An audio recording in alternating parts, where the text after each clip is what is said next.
Hola, mi nombre es Andrés Sánchez, médico naturista. Hoy les voy a hablar sobre las demencias, su sintomatología, sus causas y los posibles tratamientos, tanto convencionales como alternativos. Quédense conmigo en el rincón de Doc Andrés. No olviden darle like, suscribirse, compartirlo y dejar sus comentarios en la caja de comentarios.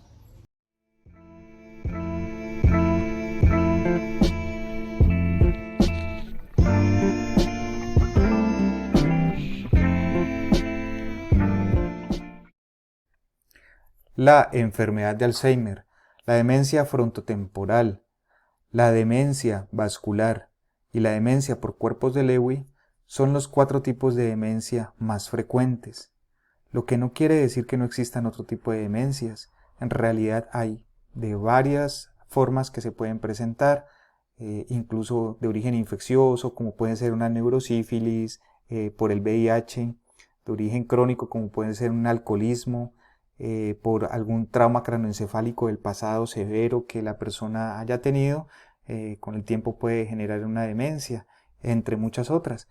Pero la más común, la más prevalente y por mucho es la enfermedad de Alzheimer. De ahí a que sea la más conocida y la más mencionada, con más del 60% del porcentaje de todas las demencias.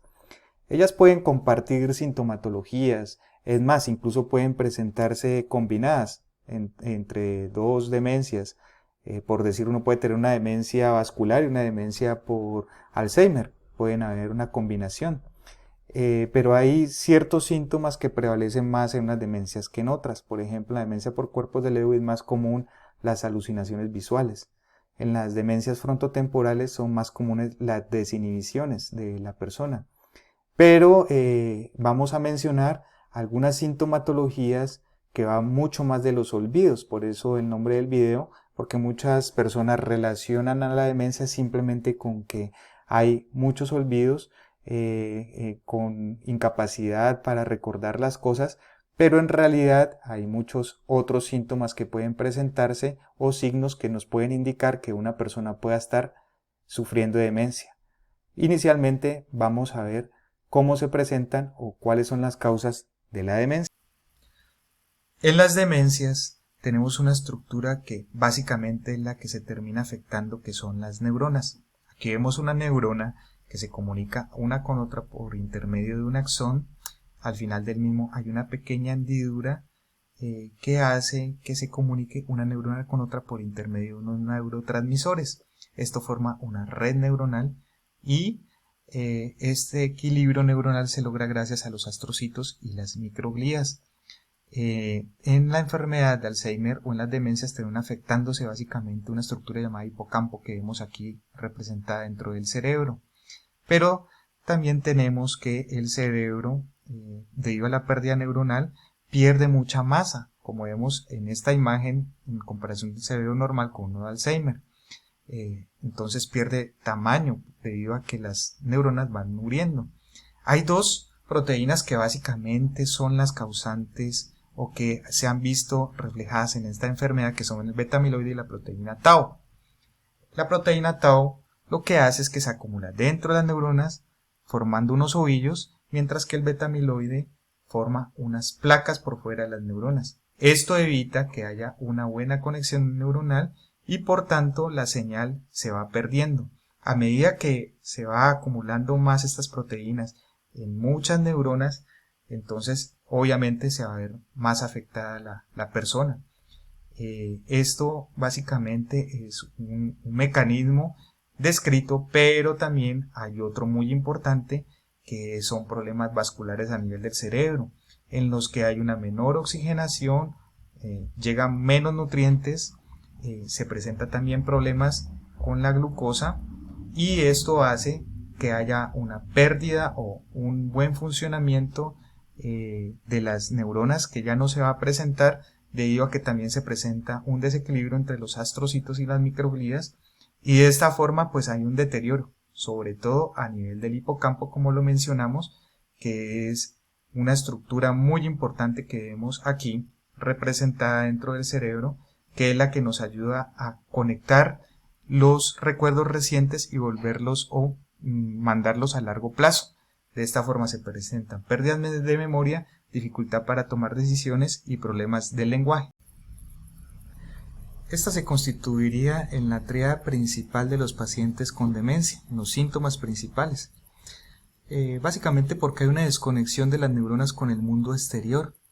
Estas neuronas son las que nos permiten pues tener las emociones, guardar información, la coherencia del pensamiento, entre otras. Pero como es a nivel del hipocampo donde más se sufre esta pérdida de neuronas y donde más se nota, y como veíamos, el hipocampo es el que conecta la información nueva para volverla a trasladar al área de recuerdo, es decir, volverla a recuerdo ya a nuestro cerebro. Al no funcionar adecuadamente, pues obviamente toda esa información que se le va dando a la persona con demencia la guarda por muy poco periodo de tiempo, no pasa a una memoria remota. No pasa lo mismo con recuerdos por ejemplo, de la niñez, de la infancia, de la juventud, o de épocas en que todavía no tenía la demencia, porque el hipocampo estaba funcionando adecuadamente, estas neuronas. Entonces los pacientes pueden guardar recuerdos de muchísimos años de antelación. No así las cosas que entran recientemente, ellos la pierden muy rápidamente esta información. Entonces ellos tienden muchas veces a volverse repetitivos las personas debido a que pues no tienen esta conexión, ellos no recuerdan lo que acaba de pasar o la información que les está entrando, entonces pueden repetir una historia en el transcurso de pocos minutos varias veces, porque no recuerdan que ya la han contado.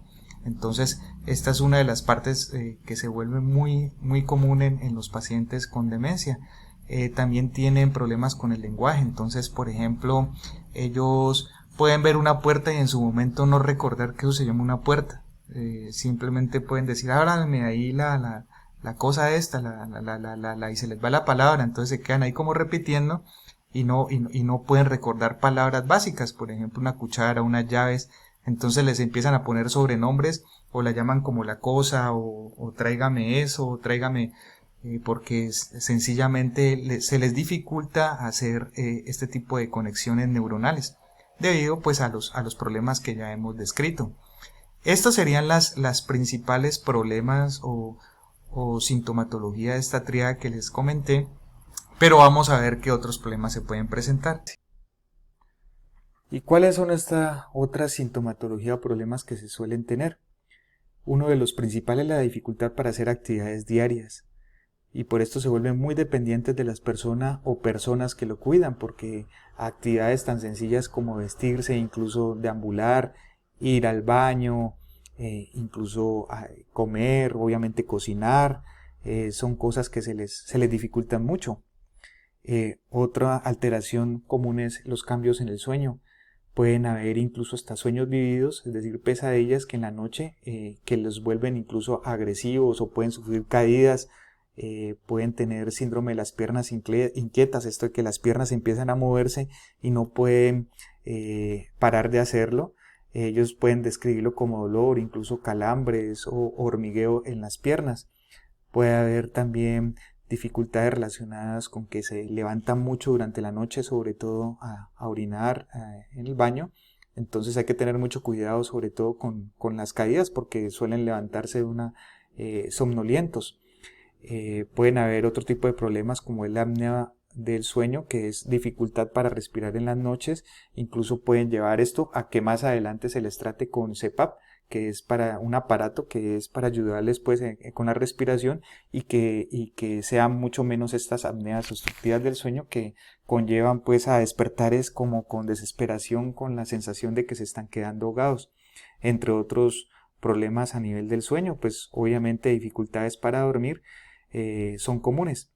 Pueden haber también delirios, alucinaciones, agitación, agresión. Los delirios más comunes son que les esconden las cosas en la casa, que se les empieza a desaparecer, que si tienen algún dinero y lo han guardado, alguien se los ha robado. Incluso tienen delirios de que la pareja les es infiel, o incluso que algún familiar ha sido reemplazado por otro. Se llama enfermedad de Capgras, en que no reconoce a alguno de sus familiares y dice que esta persona es un impostor. Pueden haber alucinaciones visuales, auditivas. Esto desde un comienzo puede ser más común en la demencia por cuerpos de Lewy que en la demencia por Alzheimer. puede haber agitación y agresión, entonces pueden volverse agresivos con personas, con sus mismos cuidadores. Puede haber apatía, esto suele ser muy común, que la persona ya prácticamente no le importa nada, se le da una noticia que puede ser triste, incluso la puede tomar con total normalidad, cuando antes esta situación obviamente les podía causar angustia. Puede haber desinhibición, esto es más común en la demencia frontotemporal. Esta desinhibición puede ser de carácter sexual, por ejemplo, hablar de cosas sexuales ya explícitas, incluso también tener comportamientos sexuales inadecuados entonces, en público, incluso exhibicionismo. Entonces estas situaciones también son más comunes en las demencias, en pacientes con Alzheimer y, como les mencioné, con demencia por frontotemporal. También puede darse el caso de que empiecen a deambular sin rumbo e incluso perderse muy fácilmente, porque muchas veces no recuerdan las calles por donde solían transitar, y si les preguntan no saben dónde viven, no saben de dónde son vecinos, no saben nombres de familiares. Entonces es muy fácil de que se puedan perder. Esto también conlleva que haya más caídas de forma frecuente, y también pueden haber pérdidas del apetito. Es común la anorexia, que coman muy poco y que coman cosas que no sean adecuadas, es decir, lo lleva a que tengan una muy mala alimentación y obviamente sufran descompensaciones de otro tipo. Ahora, dentro de los tratamientos, vamos a hablar un poco de los tratamientos convencionales o alopáticos y de los tratamientos que pueden ser alternativos o naturales. Y dentro de lo que ya no es farmacológico, es importante que las personas aprendan cosas nuevas. Por ejemplo, algo que les estimule el cerebro, incluso antes de que empiecen las personas a sufrir de demencia. Esto es muy importante debido a que se forman nuevas conexiones neuronales, y esto ayuda a fortalecer este vínculo de las neuronas y a fortalecer más el cerebro. Entonces, cosas como crucigramas, como tejer, como la musicoterapia ha sido muy importante en el tratamiento de los pacientes con Alzheimer. Que aprendan un nuevo instrumento es importante. Los juegos de mesa, sobre todo, que haya que pensar, como en el ajedrez, que de pronto les provoca un estímulo.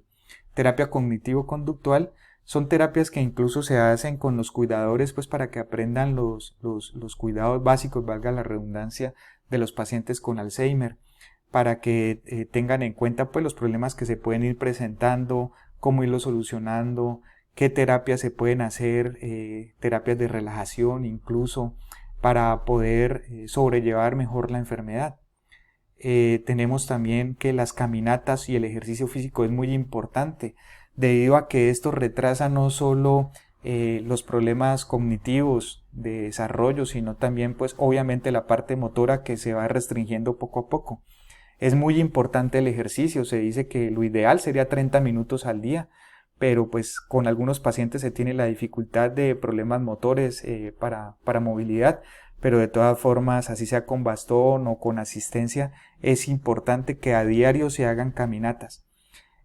También aromaterapia o terapia con mascotas se ha visto importante también en estos casos. La aromaterapia con esencias de limón y lavanda. No se sabe exactamente cómo actúa a nivel del cerebro, pero se ha visto que esto es beneficioso. La terapia con mascotas también, para crear una distracción en las personas. Incluso también los masajes relajantes, los masajes en las piernas, en la espalda, ha sido benéfico para estas personas. Ahora vamos a hablar un poco de los tratamientos alopáticos o convencionales. Uno de los principales tratamientos son los inhibidores de la colinesterasa, que han sido unos tratamientos que aún se utilizan mucho, porque esto no mejora en sí la progresión de la enfermedad, pero sí puede mejorar los síntomas cognitivos, conductuales, sobre todo en personas cuando están en una demencia leve o moderada. El más utilizado de todos en realidad son tres: el donepezil, la rivastigmina y la galantamina. El donepezil es uno de los más utilizados por su costo y por sus bajos efectos adversos. Básicamente son muy parecidas la interrelación de estos medicamentos, es decir, los efectos adversos incluso son los mismos, en unos un poco más que en otros, como pueden ser los síntomas gastrointestinales, como la diarrea, las náuseas, que suelen ser más comunes, por ejemplo, con la riastigmina que con el donepezil. Pero estos tratamientos han visto que, aunque sea, evitan o bajan los síntomas cognitivos, es decir, como que evita que la persona tenga tanto sintomatología, pero como les comento, lo malo es que no evitan la progresión de la enfermedad. Estos medicamentos actúan básicamente a nivel de la acetilcolina, a nivel de un núcleo basal que se llama núcleo basal de Meiner, a nivel del cerebro, que pues obviamente mejoraría pues entonces estas condiciones a nivel global en general, las condiciones de la persona sobre todo con demencia de Alzheimer, aunque se ha visto que incluso es mejor o actúa mejor en las demencias con cuerpos de Lewy. La memantina es un tratamiento que se ha utilizado sobre todo en pacientes que tienen conductas de agresividad, o conductas también como inapropiadas pues en caso de exhibicionismo o de desinhibición. Es un buen medicamento. Hay un tratamiento nuevo reciente que se llama aducanumab. Este tratamiento ya fue aprobado por la FDA, pero ha tenido algunos problemas. Uno de los principales es el costo, más o menos un costo de $58.000, es decir, en pesos colombianos unos más de 280 millones de pesos. Se hace un tratamiento inyectable cada mes, y este es el único que en teoría ha demostrado que puede remover las placas de amiloide a nivel cerebral, que no lo hace ningún otro medicamento. Y esto pues dio, digamos, como mucho revuelo en la comunidad científica, porque dijeron, bueno, si se remueven los amiloides, entonces las neuronas vuelven a funcionar con normalidad. Lastimosamente en los estudios que se han hecho se ha visto que no es tan así. Es decir, que esto conlleva a que se tengan que hacer más estudios, porque ya no solo es la relación con las placas amiloides a nivel del cerebro, sino que, como les comentaba, hay mucha relación también con la parte vascular. Incluso se han visto unos problemas serios en los pacientes en los que se ha hecho el seguimiento, como pueden ser edema cerebral o accidentes cerebrovasculares, también problemas gastrointestinales severos. Entonces, a pesar de eso, pues se está comercializando ya y se aprobó en Estados Unidos. En Europa todavía no, porque todavía se tienen muchas dudas en realidad de sus beneficios. Esto pues es un medicamento relativamente nuevo, de reciente uso, y pues con el tiempo se verá en realidad cómo va funcionando. Hay otros tipos de tratamientos, porque suelen ser en la demencia muy común también, por ejemplo, que vaya con depresión. Entonces pues se utilizan medicamentos que se han visto beneficiosos, sobre todo los inhibidores de la recaptación de la serotonina, que pues pueden ayudar un poco también cuando el paciente se torna agresivo o cuando está muy apático.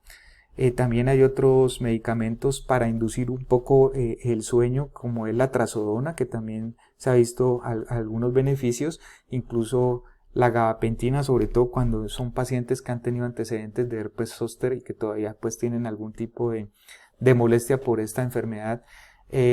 También puede ayudar en lo que es la inducción del sueño o para la agresividad.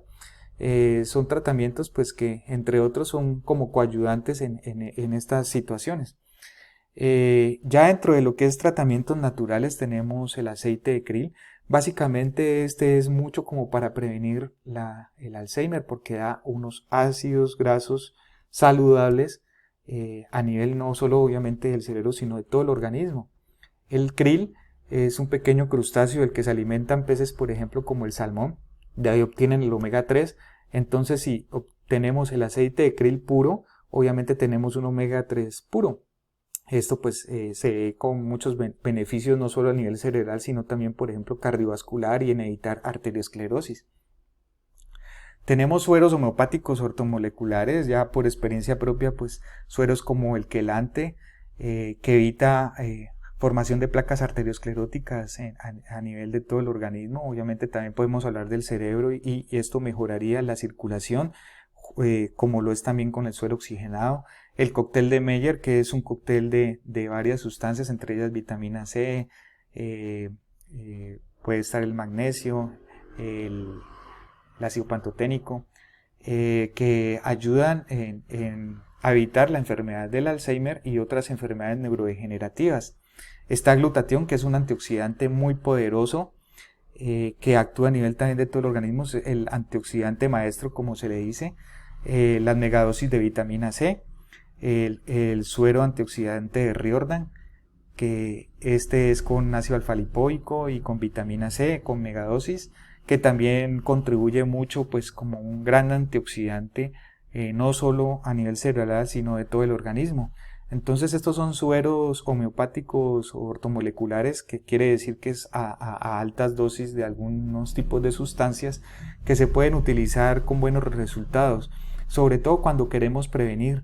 En tratamiento también pudieran llegar a ser beneficiosos, ¿por qué no? Incluso coayudantes con los tratamientos convencionales.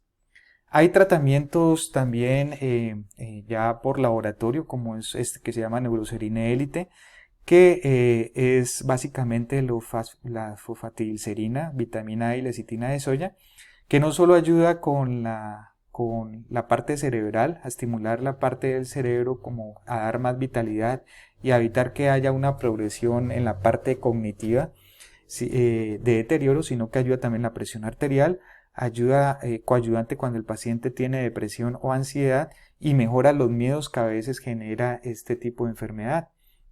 Tenemos el Brainy, que también suelen ser incluso complementarios, que tiene también una serie de aminoácidos necesarios para el buen funcionamiento cerebral.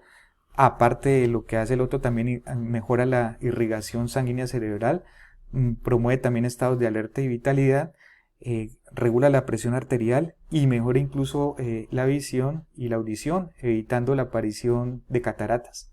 La melena de león, que si no han visto de pronto los videos de lo que es hongos no alucinógenos, ahí tenemos lo que es la melena de león, podemos dejar un link al final de la revisión. Esto puede fortalecer la memoria, reduce la ansiedad y la depresión, promueve la supervivencia neuronal y estimula el sistema inmunológico, es decir, que ayuda con las defensas. También tenemos aquí el suero desintoxicante y la vacuna antiedad. Esta es una combinación que básicamente pues la hago yo mucho en el consultorio. El suero desintoxicante es a base básicamente de glutatión, de vitamina C, de procaína. Esto nos ayuda pues a hacer una limpieza en sí del organismo. La vacuna antiedad básicamente está compuesta de aminoácidos que son necesarios para un buen funcionamiento enzimático y también evita, por ejemplo, la aparición de cánceres, porque evita la transformación o la replicación de células malignas cuando empiezan estas a formarse, y es muy importante también para el buen funcionamiento cerebral, convirtiéndose en un revitalizante, y no solo pues en el aspecto físico externo, sino también pues como les comento, internamente promueve un buen funcionamiento orgánico. Esta también es una revisión completa, pues también voy a dejar en la descripción para que lo vean si no lo han visto. Y eso sería pues básicamente las demencias en cuanto a someramente pues tratamientos convencionales, tradicionales, y cuidados básicos, también tratamientos homeopáticos o naturales. Espero les haya servido, les guste, y como les comenté, por favor, si les parece interesante, pueden compartir esta información con familiares o amigos que tengan familia, adultos mayores que de pronto tengan esta enfermedad. Cabe mencionar que el deterioro cerebral puede comenzar desde edades tempranas, desde los 30 años, es decir que uno no se puede descuidar, porque ahí pueden empezarse incluso a formar placas amiloides, sino que porque esto incluso los síntomas pueden presentarse décadas después de que ya han empezado los primeros problemas a nivel cerebral. Entonces no hay que descuidar nuestro cerebro, que es una de las partes vitales pues de nuestro organismo. Cuando pues la demencia también hay que mencionar que baja la esperanza de vida. Cuando se presenta en personas desde los 60 años puede reducir una esperanza de vida hasta en un 60%.